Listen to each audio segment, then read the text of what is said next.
So we want to thank everybody for joining in. We're really excited about all of the attendees today. We hear there's over 50, so that's fantastic. We're really excited to talk about our Wheel-Trans 10-year strategy. And as we get into it, I just want to go over the agenda. We will be talking about several things, and we'll start off with the Wheel-Trans Transformation Program background. We'll talk about the Wheel-Trans Transformation outline. We'll talk a bit about our current demand, goals, the Wheel-Trans transformation projects, and there are several of those. We're going to talk a bit about challenges, some successes, where we are now, and then we'll have some time for questions and answers.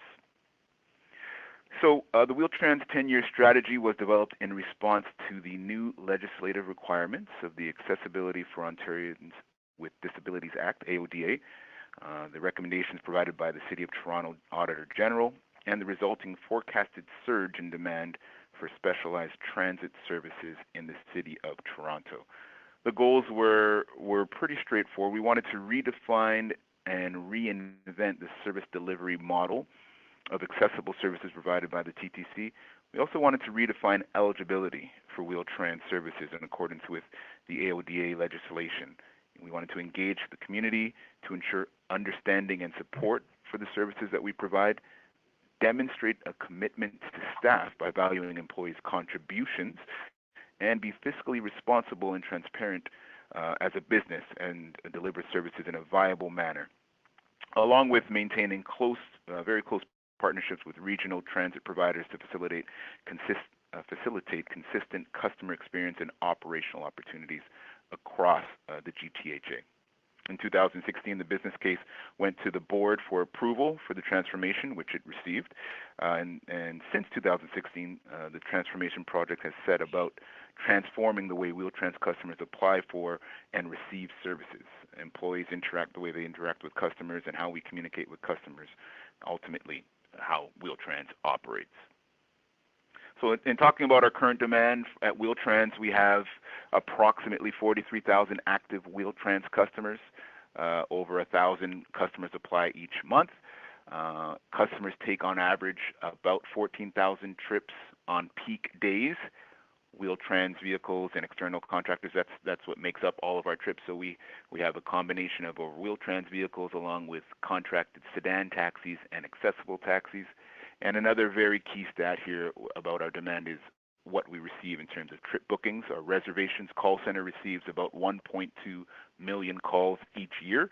So we're a very busy call center. And despite that, we still have a very high number, the highest it's ever been, at 55% of our trips currently being booked online. So that's a very, very huge stat for us that has continued to grow, and we're very excited about that in terms of our current demand. When we talk about ridership, you'll see the graph over to the right there that shows in 2015 and 16, and then at 17, we saw some significant growth. And then after that, 18 and 19, we've seen a plateau of what's been happening in terms of ridership. And this is what we've been trying to do. We've been trying to really advertise and let our customers know about our increasingly accessible conventional systems. So our subway stations and streetcars are now becoming much more accessible. Our streetcars will have all of our low-floor streetcars by the end of the year, which is very exciting. And as we become more and more accessible, we are really pushing over, are encouraging our customers to take our conventional system. And that is showing in our numbers here as we see a flat line. And we'll talk a little bit later about a survey that we've done, a diversion survey that shows that our Wheel-Trans customers, a good percentage of them, are actually choosing to take our conventional system on their own, which is very exciting. So the Wheel-Trans Transformation Program goals, they are also very, very important to us. We wanted to develop a new service delivery model, which is what we call family of services, and that's really the cornerstone of our transformation program. Effectively, what we wanted to do was we wanted to engage with community groups and stakeholders like the TTC's Advisory Committee on Accessible Transit, ACAT, seniors' homes, associations like the City of Toronto Senior Strategy, and other types of strategies along those lines. We wanted to make sure that that was a key component of our transformation program. As well, we wanted to change the culture of Wheel-Trans. We've always historically been a door-to-door service. It's all we've ever done, and that's a major change for customers and employees alike. So we wanted to make sure that we engaged a group of operators, and we formed a group of operators called Change Champions who would help us support these new projects from an operator's perspective and provide feedback, especially important in the early days of the transformation. And of course, we have to consider ourselves to be fiscally responsible. We wanted to ensure financial sustainability by ensuring the effectiveness of this new service delivery model while also avoiding potential risks. And of course, the last point there about developing strategic regional partnerships, that's always very important to us. We have GTHA quarterly meetings, which are very important, and this also includes the GTHA Accessible Advisory Committees, which is a joint committee between various transit accessibility advisory committees around the Greater Toronto area. The Wheel-Trans transformation project, we have 16 projects in total, and they each go through a project through 4 work streams. We definitely want to focus a lot on customer and staff communications. That's a very key part of this transformation. Community and stakeholder relations, organizational change management, so communications and training is involved in that, and workforce training. So all of those are 4 important work streams. And of these projects, the main ones are eligibility, family of services, access hubs, customer experience, contact center review, scheduling and dispatch system, and fleet replacement.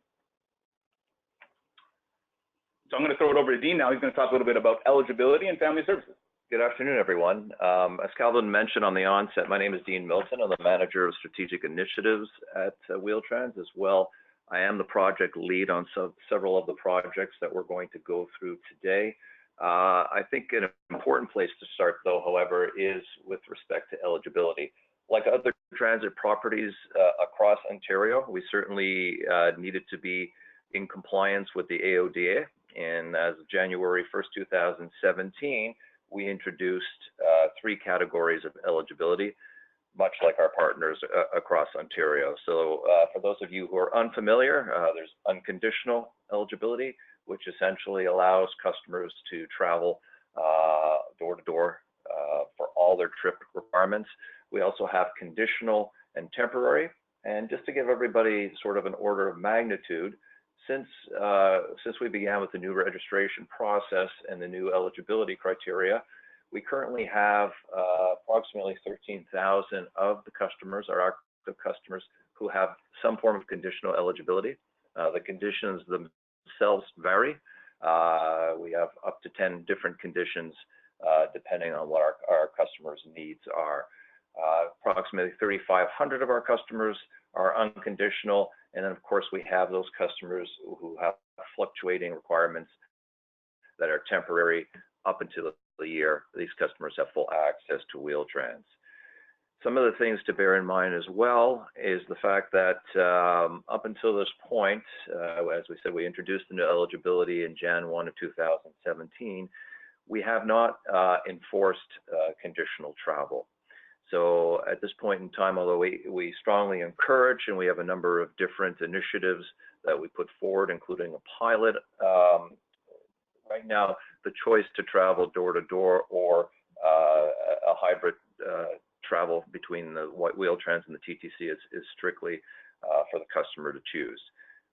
Beginning this fall, though, we're quite excited to state that we will begin what we call a conditional trip matching, which is we will be offering the correct level of travel to the customer based on their conditions. So this is something that we're ramping up with our communication efforts as well as our public meetings, just to prepare our customer base for this change in terms of how we're going to deliver service.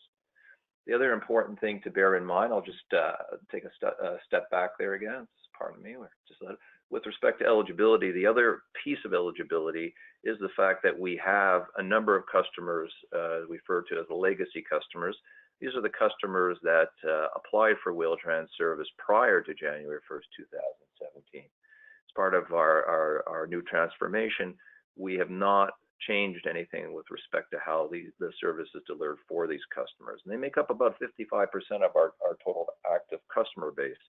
So again, we're excited to announce that in 2019, we will begin the process to have these legacy customers go through re-registration. So upwards of 25,000 customers. So that in itself is going to be a fairly major undertaking to do that. Okay, I'll just switch slides now. So which leads us nicely into our family of services model.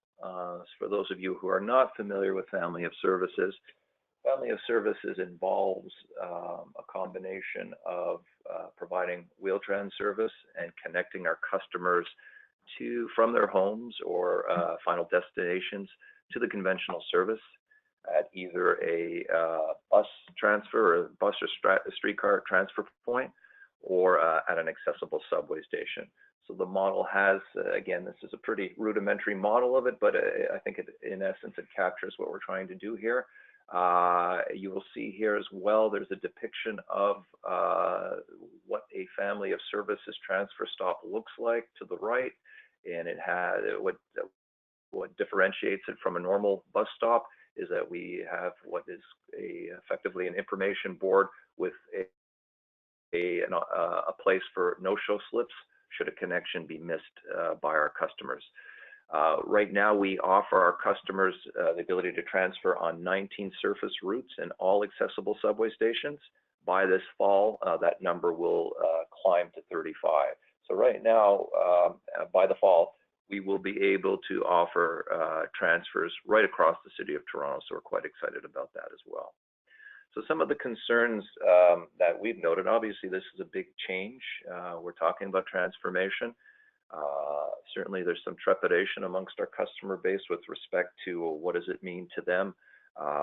We've heard terms like forcing individuals to use a family of services or the conventional service.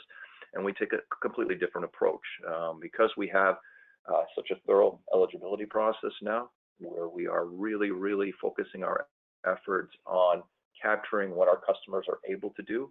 We would never ask any of our customers to do anything that they were not able to do. That means transfers. That means they can only do transfers during non-rush hour, not during the winter time, when things are unfamiliar to them. So we think we've carved out quite a comprehensive list of conditions that allows our customers to travel safely via family of services. The other question that arises quite frequently is, and of course we know, once a customer is transferred from Wheel-Trans onto the conventional service, there will be delays. There will be elevators that go out of service. There will be short turns on the surface routes, and so we as an organization have to be able to react on the day of service in an effective manner. So our dispatch team certainly have patched into any of these delays, and part of what they do is they will reschedule trips based on the knowledge that they receive from transit control. And if that means rescheduling a trip, bypassing a certain subway station because of elevator outages, that's what we'll do. So the key is communication. The key is to be able to identify these service delays in a timely fashion, be able to communicate with the customers and let them know that we've got them covered. So that's an absolute key aspect of delivering an effective family of services model. Wanted to talk a little bit more about travel training. So again, we're excited to also introduce to our customers. We had a successful 6-month pilot that we ran over last summer and continue to run today. So we offer our customers an opportunity either in one-on-one formats or in group sessions to learn more about the accessible features of vehicles, of subway stations. Certainly the opportunity to tailor make a trip based on where a customer is traveling to. This picture here is of Desiree-Ann McKilrick, who's our travel trainer. She has very extensive training as an orientation and mobility specialist. So we're excited to have her on our team to be able to offer this to customers. And it's now a permanent program, so we've gone beyond the pilot element and offer this now to our customers and encourage them to take advantage of this before we actually start enforcing family of service as a mode. The other piece that fits in to our transformation is that of access hub. So essentially, an access hub is a larger bus shelter with multiple accessibility features built into. So obviously larger to be able to accommodate our customers as we transfer them, customers who may be using large mobility devices. So we're able to accommodate 4 or 5 individuals using scooters or wheelchairs. The vast majority of the access hubs have accessible doors. Some of them, the one feature here actually has a bit of more of a wide open space there, but they also come equipped with heaters so that our customers can safely wait for their connections to and from Wheel-Trans and the conventional service. We plan on having, when all said and done at the end of the transformation, 18 of these shelters built and constructed all across the city in key locations where our customers either reside or our customers at key locations where our customers travel to. Right now we have 2 in service, and by the end of 2019 we should have upwards of 15 to 17 of these access hub shelters. I'm going to turn it back over to Dwayne, and he'll talk a little bit more about customer experience. Okay, thanks, Dean. So moving on, though, talking about the customer experience. Customer experience is very important to us. So we're all about the customer, and we want to make sure that the customer is the focus of everything that we do. And to that end, what we've done here is we've, and you won't see it on this slide, but we've introduced 14 new customer-facing policies that are on our website and easily accessible, as well as we're working on another 6 customer-facing policies just to make sure that our customers are fully aware of what's happening and that they follow all the guidelines that we have set up in place for this successful transformation. So that's a very big part of this transformation as well. What we've noticed was, and you'll notice that we talked about this earlier when I was speaking in terms of growth in 2015 and 2016 and 17, and then all of a sudden in 18 and 19 it kind of flatlined at about 4.1 million rides per year. So we wanted to understand why that was. So late in 2018 we did a survey, and you'll see there in the very top left-hand corner the purple graph or box there talks about a sample survey date of August 28th to October 13th and October 3rd, sorry, of 2018. And what we did was we asked our customers, we called them, and we specifically asked them, how did they travel yesterday? Or the previous day, the last time you traveled, how did you travel? And a whopping 22% of them said, we took your conventional TTC. No family services involved. We just went on your subway, your bus, or your streetcar, and we took that service without. And these are Wheel-Trans customers telling us that they just take our regular system. We were flabbergasted. We said, well, this is amazing. So we said, okay, that's great, but we did it kind of in the summer. So we said, we got to do this again, but let's do it in some cold weather. And as you all know, we had some pretty terrible winter weather this winter. It was one of our worst in a long time. So we did it from January 22nd to April 23rd. And we asked the same question, how did you travel yesterday or the day before? And again, 18%, so a combination, 20% of our Wheel-Trans customers are telling us, we can take your conventional system, no problem. We don't even need Wheel-Trans. We don't need to have a family of services trip. We're comfortable taking it. So what that told us was, well, this is really good. You know, our communication efforts, our efforts to make our system much more accessible is working. So, you know, accessible streetcars coming online, and we'll have them all online by the end of 2019. And our stations becoming more accessible, all of our buses being accessible. This is getting out to our customers. And this is also the cornerstone of our Wheel-Trans transformation, making the family of services really accessible for everybody, understanding that we have a system here of all of our modes that are fully accessible. Everybody can use this, and that was the whole point of this transformation, to let people really understand that they can truly take any one of our modes and be able to get around the city anytime they want. They don't have to just rely on Wheel-Trans. So we're really excited about that, and it's really enhancing the customer experience. The other part of that, the customer experience that we're really focusing in on, that was really highlighted, is our contact center. So we did a contact center review because we were getting complaints about the amount of time that customers were waiting on our phone to book trips. And this was something that we really wanted to focus in on.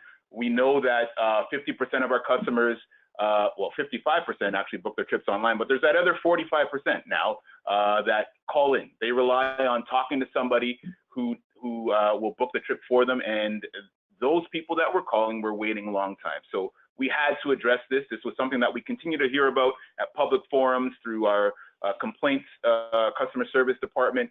And we knew this was something that if we were going to get this program right, we had to really delve in deep about this. And we took some measures to handle this. So we've had some recent hires. We've looked at how we can improve our telephone system in terms of the callback option and making that available to our customers. And what we've done now is seen a drastic reduction in our wait time. So we've been as high as an average of 46 minutes waiting for a call, and we're down to, over the last month, we've been down to 19 minutes. And we're going to continue to see that drop as we continue to hire more bodies. So we're really excited about that. Customers are actually telling us this now. We're hearing about this as they call in and say, I can't believe I'm getting through so quickly. So we're really excited about that. We understand that that is the key to this program as well. As well as we have this family of services and this huge transformation, we understand that people have got to be able to get through. And we've learned as well that when we make these changes and when we add in new things, we launched a new website in December. And when we launched that, we had some questions. People call in because it's new, so they want to know what's going on. And we've got to be prepared for that. So we're ramping up for that as we launch family services and conditional trip matching, to have bodies available on the phone to answer any questions that our customers may have. So we're really excited about that as well. Scheduling and dispatch. So I briefly mentioned that. You'll see the second point there talks about the self-booking website. We launched that in December of last year, and this was just to make the system able to book trips that included our conventional system. As you know, we were historically a door-to-door service, so we had to make a major change there, and that included updating our scheduling and dispatch system and our website. So customers, if they were to book a trip online, they would automatically get a family of services trip offering if it was available to them based on their condition. Another amazing thing that we're really excited about happening is the mobile app. It's coming later this year. This is going to be another option for our customers to book their trips. So this will hopefully dig into that 45% of people who are calling our reservation center. If they have a mobile phone or a mobile device, they can now just book their trips using that device. That's another group of people who won't have to call into our reservation call center. And then we also believe that will help to bring our numbers down and wait times down in the reservation call center. So all good news there about what's coming up for our call center. Of course, a real-time map location and mapping a route, that's all a unique function that will be coming out as well with this new system. So we're really, really excited about all the new things that are coming as part of this transformation. Fleet replacement. So we also, as you'll see there on the left, we have our friendly bus, and on the right, we have our ProMaster Bus. The new ProMaster Bus is what we've been working on recently, and we've acquired a number of them this year with more to come. They're a smoother ride, more comfortable seating, space for mobility, for 2 mobility devices and seats up to 6 ambulatory, and better navigation in tight spots on one-way streets. We've been hearing from our customers as well that, you know, in downtown Toronto, there are just some areas that our older legacy vehicles, our friendlies, just couldn't get in. They couldn't get down the alleys. So we got this vehicle, and it pretty much can go anywhere. So we're really excited about that. We will have 128 in the fleet by the end of 2019. And the older ones are friendly buses. We are slowly decommissioning those. These were custom built vehicles. They were Ford S450s platform with a low floor bus with kneeling capabilities. They could accommodate up to 5 mobility devices and 6 ambulatory, and equipped, of course, with AVL and MDT system. Dean, we'll let you talk a bit about our challenge. How about that? Absolutely, Dwayne, thanks. So clearly, I mean, as I look at my colleagues around the table here, you guys can't see me. We've had a few challenges along the way, and we anticipate as part of the 10-year transformation, we'll continue to be met with challenges and obviously work our way through overcoming these challenges. So one of the ones that shouldn't surprise anybody contemplating a change on this level is that change is very scary to a lot of customers. We have a fairly vulnerable population of customers whose average age is over 70 years old. Clearly, for those legacy customers who have been used to a certain type of service over, in some cases, 20 years, this is very delicate and important to them. So it's essential that every step of the way, we carefully engage our customers, whether that's at public meetings, which we, even prior to the transformation program, we participated in many of those. We continue to work with the advisory committee on accessible transit, who are our partners, and really guide us well in terms of understanding what impacts any of these changes along the way are going to have on customers. So it's really essential that any organization really affiliates themselves with an advisory group, and as they work through some of the challenges. The notion of changing customer behavior. And again, I talked a little bit about the fact that people become very set in their ways, and certainly have an expectation of, especially in the case of door-to-door service, that they'll just need to schedule a trip and somebody will be there at their door and drop them off at their final location. And with the advent of and the changes with family of services, there's going to be they're going to have to transfer. Not all customers, but a significant portion of customers will have to get used to that notion in terms of when they travel. Communication.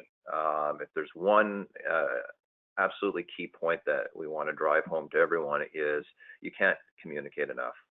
I mean, we continue, our communication continues to evolve, recognizing our past, some of the past, I wouldn't call them mistakes, but certainly opportunities that maybe we should have communicated more effectively or to a broader audience. So it's essential. You're not going to be able to get that message across all your customers, no matter how hard you try. But it's certainly, if you don't, you certainly are not going to get acceptance on a large scale. That's for sure. The other important piece, which I think won't be a surprise, but I think when we talk about how customers don't necessarily sign up for pilots, with the family of services, we introduced a pilot. We asked for volunteers for this pilot. We had the backing of the advisory committee. We had upwards of 1,000 people say to us that they would be more than happy to participate, let us know what didn't work, what was working, etc. And at the end of the day, once the pilot ran its course for almost a year, we had less than 500 total family of services trips. That remains the case even today, when we're offering our customers an opportunity to take a family of services trip or to decline and take a door-to-door service trip. We're seeing about 98% of our customers decline the family of services offering, which now is available, as Dwayne mentioned, through the new scheduling system. So an actual trip, they don't have to think about, what the components are, is available to them, and they are declining. So that sort of sets the tone for the need to do conditional trip matching and actually enforce it, because left to their own devices, they probably are not going to make that choice on their own. So some of the things that we did to sort of entice customers was to guarantee same-day service within a certain period of time. If the customers gave us a couple of hours notice, we were going to guarantee that trip, something that's not available regular door-to-door. We offered a unique phone number, because Dwayne mentioned that our phone lines are quite busy. And so there was an opportunity to call into another line if they were willing to book family of services. And even all those efforts really didn't result in sort of the numbers that we had expected to see. Some of the other challenges, I think, again, prior to the transformation, was just to wrap our heads around where our demand could be. We knew with the eligibility changes that registration for Wheel-Trans would be open to many more customers, any person with a disability now, not just with a physical disability. We knew about the 3 categories. So of course, anticipating what those numbers might be was certainly one of the reasons why the transformation program came into play. So some of the other challenges, clearly from an employee standpoint, is ensuring that your employees are well engaged. Again, this is new, and of course the frontline individuals who are going to impart all these changes to the customers. So it's important that they understand things as well as anyone. Certainly, when a customer comes out and asks an operator about family of services, the expectation is that operator is able to provide them with factual information that is accurate. And so that's definitely been a challenge, and change management is a necessity with respect to that as well. So flipping slides and sort of the story right now, of course, with the challenges, and we also have realized quite a few successes. So we talked about community engagement. We've done a lot of that. We do it consistently, and we do it very well. The team here at Wheel-Trans and the support that we get across the TTC is absolutely fantastic. And so when you are going to implement changes at this level, it's important that you're out in front of the community as often as you possibly can be. We also use communication vehicles like an Access newsletter. So several times a year, we publish a full colored newsletter that speaks to many of the new initiatives. Of course, we utilize our website. We're in the future going to be using emails as a means to communicate.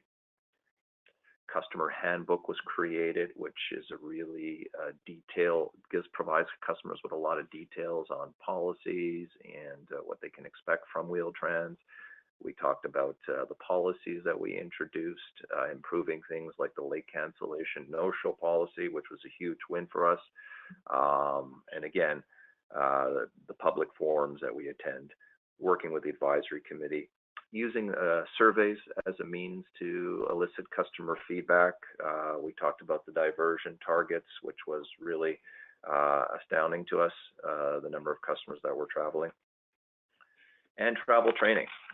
Travel training is and will remain one of the key components of this transformation, is to be able to offer customers a level of assistance, get them over any of their fears or anxieties regarding this new delivery of service.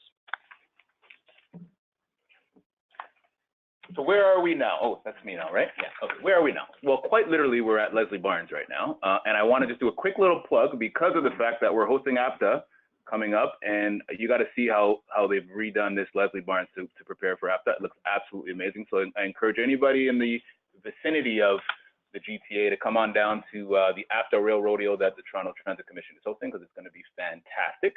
But literally, and where are we now with the Wheel-Trans transformation? So we're excited about a few things coming up. In the fall of 2019, conditional trip matching is coming up, and Dean just mentioned how important it is to get this up and going. We really need to ensure that customers understand that this is not about a preference here. It's really about capability, and that's my fourth point on the slide here. And I'll talk a bit about that. Just the fact that we've done some public forums, and we've heard from some customers, and oftentimes what we hear from them is, well, my personal situation is I don't think I can take it because I'm used to taking the door to door. Well, but if you're capable of taking our conventional system, why aren't you taking it? Well, I'm just used to taking the door to door. So we really want to get that message across to customers. It's not about preference. It used to be, but it's not anymore. It's about capability, and if you're capable of using our system that's fully accessible, our streetcars, our buses, our subway, then we expect that you take that system. So that's the message that we're trying to get across. I don't think everybody understands that yet. So we're really trying to push on that message. So that's conditional trip matching that's coming. We want to make sure our employees and our customers are fully aware of that. Re-registration is also coming, and that's the end of this year. So what we want to be able to do is make sure that our legacy customers, those who came in that were customers prior to January 1st, 2017, they weren't put in one of the categories. They weren't classified as conditional, unconditional, or temporary. They were all automatically given unconditional when we turned this on. So we have to go back now and re-register all of those customers and determine whether or not they should be temporary, conditional, or unconditional. And that's coming up later this year. And we have a whole process set out to do that. We had to work with ACAD and our legal and human rights team to make sure that we got that right. We also have a phase 2 of our scheduling and dispatch system that's coming later this fall. So we're really excited about that. That includes our mobile app launch. talked about our challenges in terms of capability and preference, and of course, travel training. It's permanent now. We want to make sure that we operationalize it. That's also very important to us. It's going to be important as we encourage our customers to use our family of services, our conventional system, if there are trepidation or if there's any sort of apprehensions, that we're able to provide them support that they may require. So we're really excited about all that. That's where we are now, and I think we're ready for some questions.